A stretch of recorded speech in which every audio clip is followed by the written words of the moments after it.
The climate crisis is a reality that we can no longer ignore. Communities across the planet are already responding, but collectively, we can do better. How do we create a future where we prepare for the risk of disasters in time, where we save lives, adequately protect our assets, minimize our losses, and effectively adapt to the challenges of climate change? We have the means to prepare for what is coming, but we need to address the constraints that are keeping us from doing this well.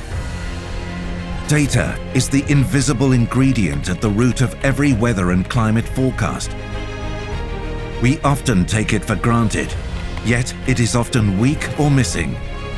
Even if we can't always see the critical role weather data and forecasts play in our everyday life, they are our greatest assets in the face of an increasingly unpredictable climate. Sometimes, having reliable weather and climate data is, at its heart, the very difference between life and death. We know there are big gaps in weather data, especially in low-income countries and small island states that are particularly vulnerable to climate change and extreme weather. In the Pacific, these climate-driven superstorms, the rising seas, and changing weather patterns have been our new normal for some time.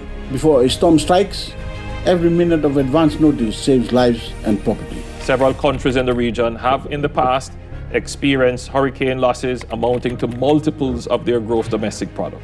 Such devastation makes it extremely difficult to attain our goals of optimizing weather observation networks, critical to the provision of data to quantify the impact of weather systems. This is not only a local problem. The impacts of the lack of data are global. While these observations are crucial for making better local weather predictions, the information also feeds into global models that in turn support local climate services for early warning systems, adaptation, and mitigation. The benefits are clear. It's a win-win situation, from local to global and back again.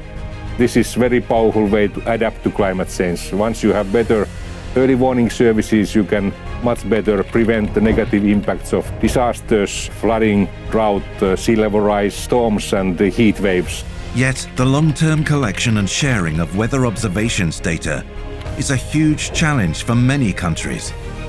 Many developing countries, including several in Africa, do not have the capacity to generate basic weather and climate observation data. They need to be able to generate real-time data to inform planning, emergency preparedness, and management of climate change.